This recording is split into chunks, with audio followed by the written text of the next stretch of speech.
this week? What have I learned this week? You know what? I think I learned that I think our agents are better than they think they are.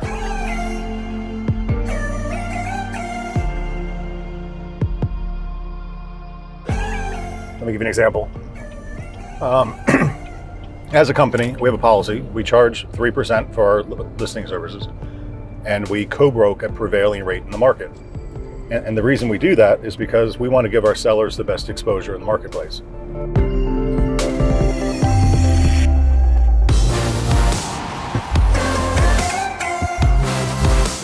So if everybody in the market is paying a cooperating broker 4 or 5%, and we're only paying for our seller 3%, then we're disadvantaging our seller. Now, I remember a story. There was a new agent who was working hard with an expired listing in a place called Valencia Lakes. And they found an expired listing. Valencia Lakes was built by GL Homes, very nice community. GL Homes at the time was paying a 5% commission to brokers and paying $10,000 in closing cost. So another agent came in and listed that house, and it expired after 6 months, and our agent went in, and they were so excited to get the appointment, they came to talk to me. And I said, look, I know that community, this is what's going on in there. Guess what? We listed that house for 8% commission and paid $10,000 in closing costs, and we sold the house in 2 weeks. And it had been on the market for 6 months because it was underrepresented.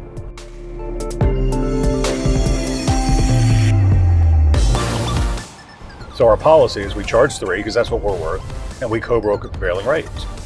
So I'll typically go to the zip code, look up 33629, see there's 169 active listings and 140 are paying 3%. Well, that prevailing rate then is 3%, so that's what we want to do for our sellers. But agents think that they're giving their seller a break if they charge them less.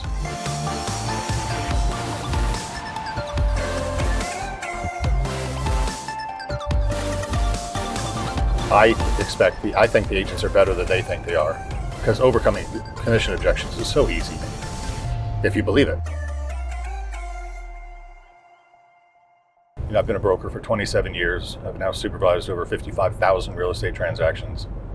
And for the most part, and I really do mean for the most part, we hold to certain standards.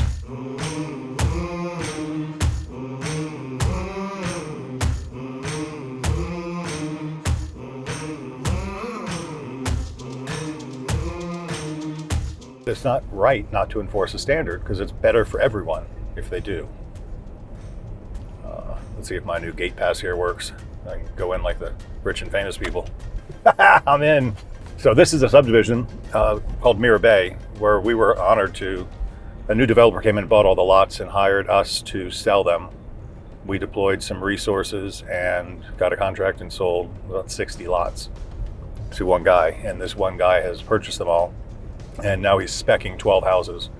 As a broker, I'm passionate about what I do. This is all I do. This is how my family lives. My mother, my father, my brother, my daughters, everybody is dependent on this business. And I am constantly trying to find new ways for our agents to engage and do new things. And to the point we've hired you, to the point we've hired Mike, to the point we've taught them how to do Facebook ads, we've taught them how to do Instagram ads. We teach them how to do listing presentations, we teach them how to do all this stuff, but that's all work. And then I had a thought the other day, check this out.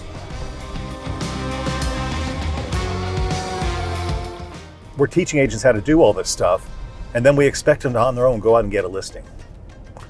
And it's hard, they've got nothing to advertise because they don't have any listings. I'm gonna get these listings, and I'm gonna give them to our agents, not individually, but I'm gonna give them access to these listings so they have something to actually market. And I think it's gonna be one hell of a teamwork project. You know, we have 400 agents. If 100 of them took me up on this challenge and marketed this neighborhood for acting like they had this $800,000 listing, I'll give them the commission if they sell the house. You guys are so adamant of creating opportunity for agents instead of just throwing them to the wind and saying, all right, figure it out. Well, see, that's the challenge. Because of our business model, we don't make any money unless the agents do. So if we don't inspire, or if we don't empower, educate, and encourage them to generate income, we don't get any. You know, that's what happened. We had, I'll say it, we had a Remax company hunting our agents, and they've made headway. Over the last 3 years, they've taken about 22 of them. We've analyzed, of the 22 that left us, 4 of them are no longer in the business. Of the 18, all but four have made less money. Not only less money, we're talking 30 to 60% less sales volume. And that's an important thing to note, because sales volume, if you sell a $300,000 house, it's a $300,000 sale. But if you get a 3% commission on a $300,000 house, that's $9,000. If you get a 2.5% commission on a $300,000 house, it's $7,500. So sales volume is lower, but I also know that they charge less. We were just talking about standards. When I held a standard, agents felt they had to meet that standard, so they charged 3%. But when you don't have a standard and you're left to your own demise, it's really easy to give in on that standard and make less money. So now you're making a higher split of a lower commission rate, and you really are on a lesser split than you were when you worked for me. And you had a broker giving you support and giving you ideas and motivation that actually gave a hoot. I hate to see that, because they were good agents.